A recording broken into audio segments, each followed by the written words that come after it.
아브라함은 이삭의 나이가 한 살 한 살 한 살 차기 시작하자 이삭의 아내를 직접 찾아주고자 합니다. 이것은 고대 근동 아니 이전 고대 세계에서는 매우 자연스러운 일들이었어요. 하지만 이미 너무 노쇠했던 아브라함으로서는 자신이 직접 며느리를 찾으러 다닐 힘이 없었습니다.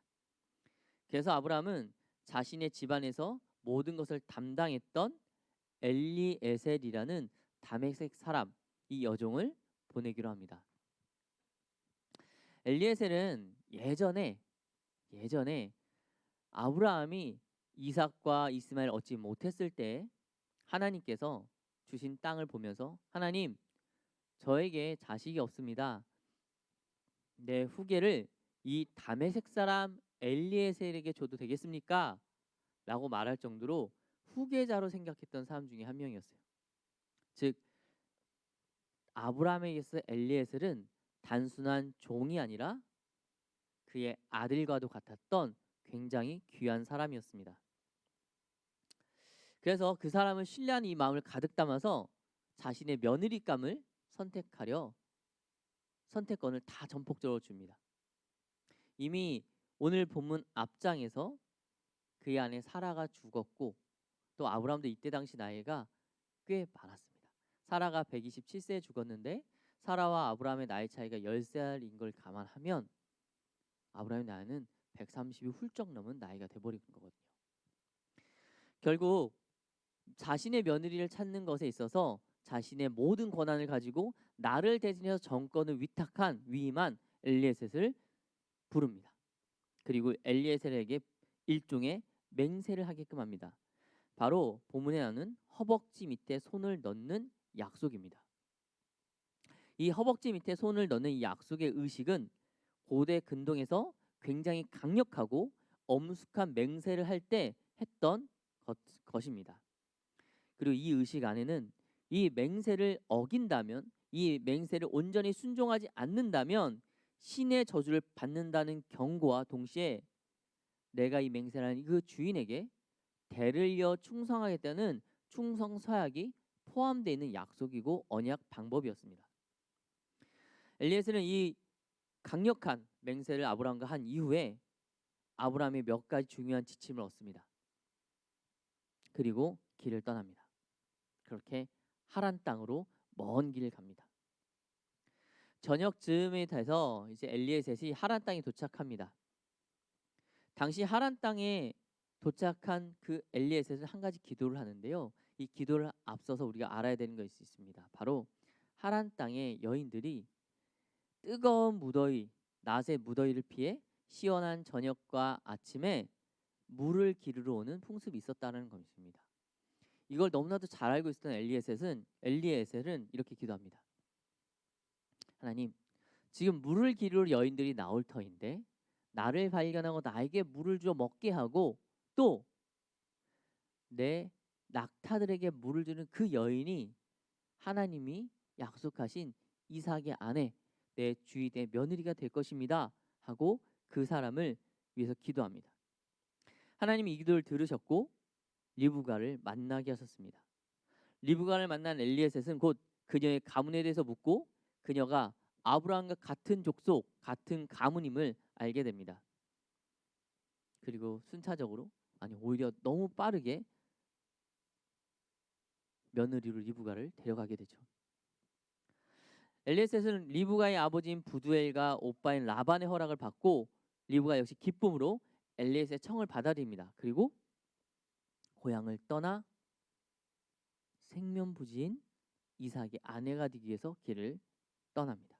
그리고 둘은 결혼하고 에서와 야곱을 낳는 큰 믿음의 가문의 사람이 됩니다. 오늘 본문에서 보면 길을 떠나보내며 엘리에셀에게 아브라함이 두 가지를 요구합니다. 첫 번째는 가나안에서 말고 내 고향 아브라함의 고향에서 며느리감을 찾을 것.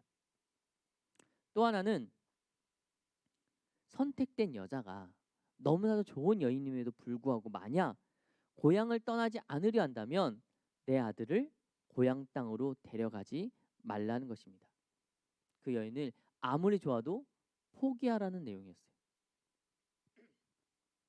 오늘 우리는 이 두 가지를 요구한 아브라함의 믿음을 통하여 그리스도인으로서 세상을 살아가는 삶의 자세에 대해서 귀한 영적 교훈을 얻고자 합니다. 먼저 첫 번째 교훈, 가나안 여인이 아닌 아브라함 자신의 고향, 자신의 족속에게서 한 사람을 찾으라는 이 요구입니다.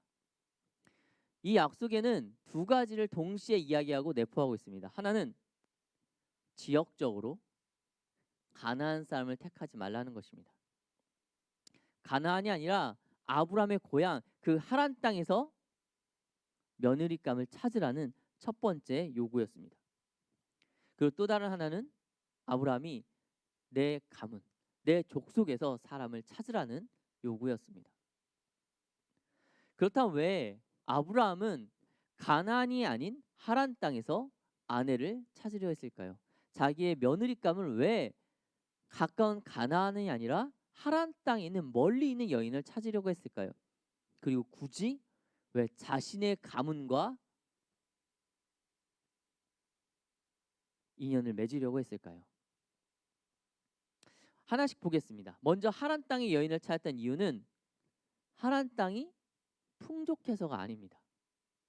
그것이 더 많은 환경적 요건으로 좋은 유익을 주어서도 아닙니다. 환경적 요건, 즉 외적인 요건만 보면은 하란 땅보다 가나안 땅이 훨씬 매력적입니다. 며느리감을 맞이하고 사돈을 맺는데 가나안은 훨씬 더 매력적이었어요. 왜냐하면 일단 가까웠으니까요. 지금이랑 좀 시대가 다릅니다. 지금이야 결혼할 때 대상이 가까우냐 뭐냐 이것이 정말 결혼을 선택할지 말지 정도의 그런 정도로 중요한 문제는 아닐 거예요. 영향은 있을지라도. 그런데 이때 당시는 달랐습니다. 고대 근동은 그야말로 야만의 시대였습니다. 법이라는 것이 명확히 문서화되어 있거나 적용되지 않았던 시대였어요. 국가의 개념도 명확하지 않았습니다. 도덕이나 윤리, 양심 별로 중요하지 않던 시대였습니다. 힘 있는 자가 모든 것을 얻는 시대였습니다. 이런 시대에 살아가면서 내 가문, 내 가족, 내 안위를 지키기 위해서 가장 중요한 것은 내 편입니다. 어떠한 상황 가운데서 나의 편을 들어줄 내 편, 내 동맹자가 필요했습니다. 그리고 그것을 가장 확고하게 다지는 것은 혈연이었고요. 결혼이었습니다. 가족이 되면 그 어떤 상황이든 일단 내 편이 될 것이라 이 사람들은 생각했기 때문입니다.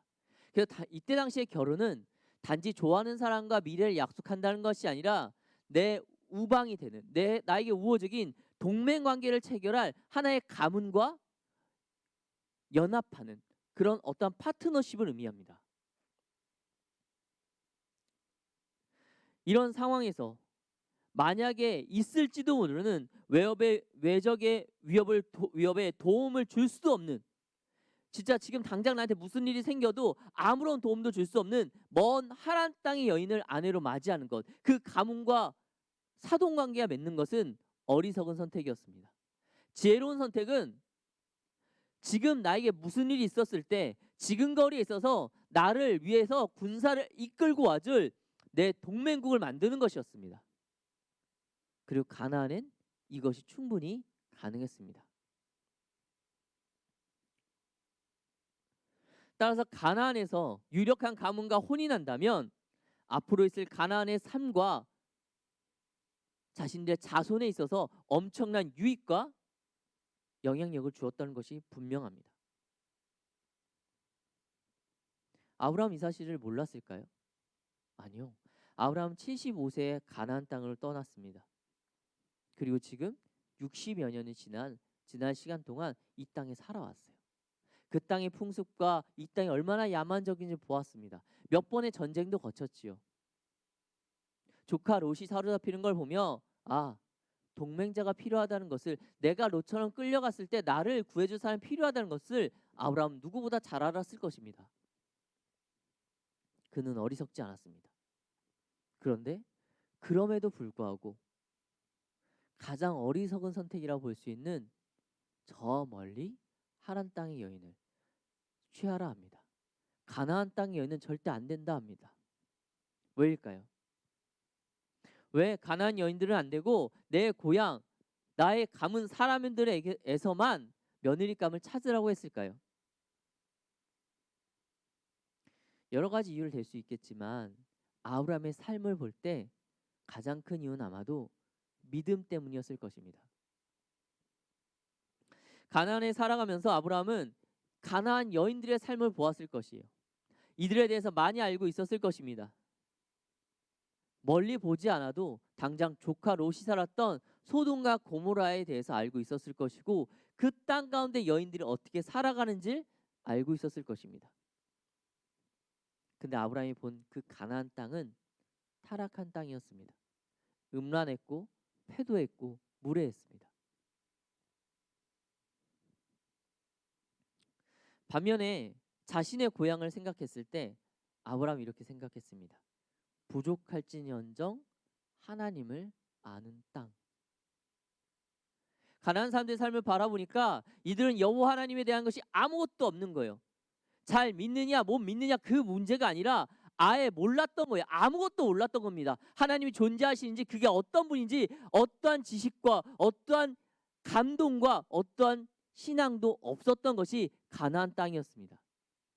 하지만 반면에 그 아브라함이 내 고향, 내 친척, 내 아버지 나흘의 가정들을 봤더니 거기엔 그래도 부족할지언정 잘못되긴 했을지언정 믿음이 있었다라는 거예요. 하나님을 알았다는 것입니다. 창세기 24장 31절 그리고 50절 31장 53절을 보면 라반과 부두엘이 하나님의 이름을 명확하게 여호와라 이야기합니다. 물론 이들의 믿음이 좋았던 건 아닐 것이에요. 우상을 가지고 있었고 이들의 삶의 형태를 봤을 땐 결단코 믿음의 삶의 모습은 아니니까요. 그러나 그래도 하나님을 알았다는 것입니다. 아브라함이 봤던 건 세상의 그 어떤 외적 조건들 그것이 아니라 일단 이 사람들이 하나님을 아느냐 모르느냐였어요. 삶이 무엇이 됐던 간에 하나님을 아느냐가 최우선의 순위였던 것입니다. 경건한 성도는 아니었을지 몰라도 하나님을 아는 사람이었기 때문에 아브라함은 그래도 하나님을 아는 이들과 함께하고 싶었던 것입니다. 그들을 통해서 이삭의 배필을 고르려고 했던 것입니다. 여기서 우리는 아브라함의 삶의 태도를 볼 수 있습니다. 아브라함에게 있어서 가장 중요한 것, 무엇을 선택할 때 중요한 것은 현재의 상황, 환경, 나에게 있을 유익, 내가 얻을 수 어떤 혜택들이 아니라 믿음이었어요. 내 아들 이삭이 나의 자손들이 믿음을 지킬 수 있느냐 없느냐 그것이 아브라함에게 가장 중요했던 것입니다. 사랑하는 여러분, 우리에게 지금 이 마음이 있습니까? 우리의 지금 무엇인가 선택을 할 때 가장 중요한 것이 믿음이라는 그 마음이 그 기준이 우리 가운데 있느냐요 묻는 것입니다. 직장, 아르바이트, 학교, 친구, 연인 그 모든 것이 내 삶에서 중요한 무엇인가를 선택을 할 때 내가 가장 먼저 생각하는 건 무엇이냐는 것입니다. 직장 중요하지요. 첫 직장 더욱 중요하고 이직하는 너무나도 중요합니다. 아르바이트 중요하죠. 그것이 주는 많은 혜택들이 있으니까. 학교 중요하죠. 자격증 중요합니다. 여러분 삶에서 지금 겪어야 될 그 모든 것들이 결단코 덜 중요하거나 경한 것이 없어요. 모든 것이 중요합니다. 그것을 제가 부정하고 있는 것이 아니에요. 하지만 여러분 그 중요한 여러분의 것들을 선택을 할 때 그 선택을 하는 그 기준이 믿음이 있느냐는 것입니다.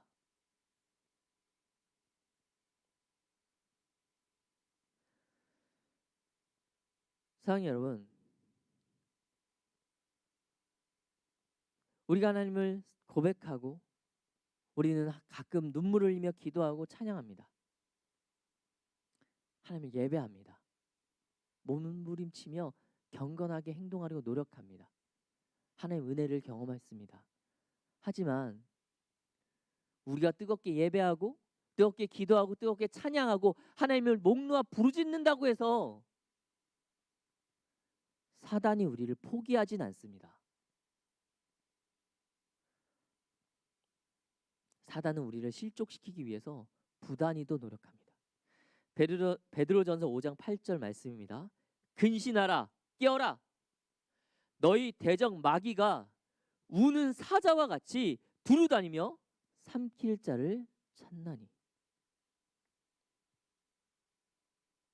성경은 이야기합니다. 너희가 예배자가 됐다고 해서, 너희가 그리스도인이 됐다고 해서, 하나님의 은혜를 입었다고 해서 사단이 너희를 포기하지 않는다. 그가 우는 사자같이 너희를 삼키고자 한다. 성경은 이야기합니다. 이런 상황 가운데서 여러분 무엇인가 선택을 할 때 믿음 우선순위 두시기 바랍니다. 여러분이 믿음의 우선순위가 되지 않는다면 예배 위에 다른 것을 선택하게 될 것입니다. 그리고 그것은 여러분의 삶에 강한 영향을 줄 것입니다. 사단의 유혹을 강하게 받게 할 것이고 그 예배로의 발걸음을 멈추게 할 것입니다. 그러므로 어떤 선택을 하시던 아브라함과 같이 어떤 상황에도 믿음을 가장 먼저 선택했던, 그것을 가장 우선순위였던 아브라함의 믿음처럼 여러분이 무엇인가 선택할 때 반드시 믿음을 최우선순위에 두시기를 간절히 소망합니다. 두 번째는 선택한 여인이 고향을 떠나고자 하지 않는다면 포기하라는 아브라함의 요구였습니다. 아브라함은 엘리에셀에게 무척 어려운 과제를 내주었습니다. 그리고 그 과정에서 엄숙한 맹세까지 하게 했죠. 실제로 이 과제를 수행한다는 것은 결단코 쉽지 않을 것입니다. 이 조건에 다 부합하는 한 여인을 찾는다는 것은 너무나도 힘들죠. 지금 가나안 땅에 있는 아브라함이 하나안 땅에 있을지도 모르는 경건한 사람을 찾는다는 것도 말이 안 되고, 그곳에서 그 여인이 흔쾌히 결혼할게요 얘기한다는 것도 말이 안 됩니다. 엘리에셋을 가는 중에 사고를 당하지 않을 거란 보장도 없고요. 그런데 그렇게 우여곡절 끝에 만났는데 그 여인이 나는 이 땅이 좋으니 이곳에서 함께 살고자 한다고 했을 때 포기하라는 것입니다. 열심히 노력했지만 그녀가 오지 않으면 포기하라는 것입니다. 아브라함은 이 모든 것에 앞서서 이 땅에 와야 된다는, 이 가나안 땅에 와야 된다는 것을 전제하고 있는 것입니다. 그러니까 여러분, 이 당시에 고향을 떠난다는 건 결단코 쉽지 않았어요. 심지어 비록 결혼이라는 특수한 환경이라 할지라도 한 여인이 홀로 고향을 떠나는 것은 절대 쉽지 않죠. 남편이 어떤 사람인지 전혀 알지도 못합니다. 시아버지가 될 사람이 누군지도 몰라요. 그런데 내 편이 되어줄 아무도 없는, 내 편이 아무도 없는 그 땅으로 결혼을 위해 간다? 쉬운 일이겠습니까? 여러분이랑 그렇게 갈 수 있어요? 쉽지 않을 것입니다. 때문에 엘리에셀이 물은 겁니다. 주인이시여, 여인이 혼자 떠난다는 게 결코 쉽지 않은 걸 아시지 않습니까? 그래서 만약 그 여인이 안 온다면 어떡합니까? 그래서 아브라함은 이야기합니다. 가나안을 떠나지 말라. 만약 안 된다면 그냥 두어라. 절대로 내 아들이 이 가나안 땅을 떠나서는 안 된다. 왜일까요? 왜 아브라함은 이 모든 힘든 조건과 정말 말도 안 되는 확률로 한 여인이 선택됐음에도 가나안 땅은 떠나지 말라고 하였을까요? 일단은 좀 살다가 다시 오면 되는데 왜 그렇게 했을까요? 왜냐하면 지금 아브라함은 가나안 땅이 단순히 지리적으로 어떤 땅이기 때문이 아닙니다. 아브라함은 가나안 땅이 하나님께서 허락하신 곳이며 하나님께서 약속하신 땅이 가나안 땅이기 때문에 그렇습니다. 아브라함이 이삭의 아내를 선택하는 그 순간, 정말 자신의 아들이 하나밖에 없는 그 사랑스러운 아들이 그 결혼하는 그 배우자를 고르는 그 순간까지 자신의 사명, 자신이 받은 약속, 그 언약을 기억하고 있었던 거예요. 어떤 상황 가운데서도 자신이 받은 그 말씀의 언약들이 잊혀지지 않았던 것입니다. 그것을 포기하지 말아야 될 것이 무엇인지 그는 정확히 알고 있었던 것입니다.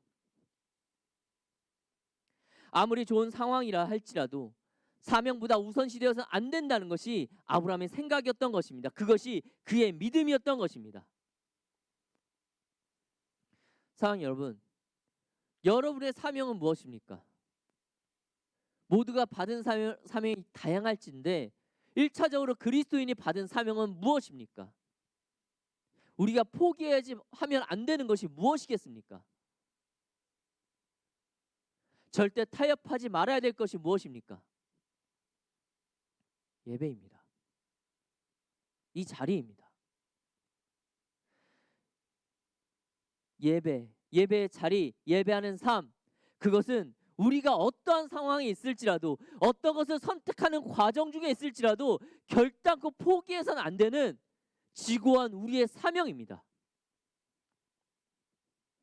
모든 그리스도인들은 예배의 사명을 받은 이들입니다. 하나님을 영화롭게 하는 사명을 받은 이들입니다. 그런 그리스도인들에게 예배의 자리를 결단코 벗어나서는 안 되는 것입니다. 여러분, 이것은 타협의 대상이 아닙니다. 이것은 선택의 대상도 아니에요. 예배는, 예배자의 삶은, 예배의 자리는 절대적으로 우선순위에 두어야 되는 것들입니다. 내가 선택하는 것들이 아니라는 것이에요. 앞으로 여러분이 겪게 될 갈등의 상황들이 있을 것입니다. 혼란의 상황들도 있을 것입니다. 매력적인 여러 상황들이 있을 것입니다. 여러분 인생에서 놓치기 힘든 어떠한 상황들이 분명 나타날 것이에요. 예배보다 훨씬 매력적이고 예배보다 훨씬 더 나에게 유익을 줄 것 같은 그런 상황들이 여러분 삶 가운데 찾아옵니다.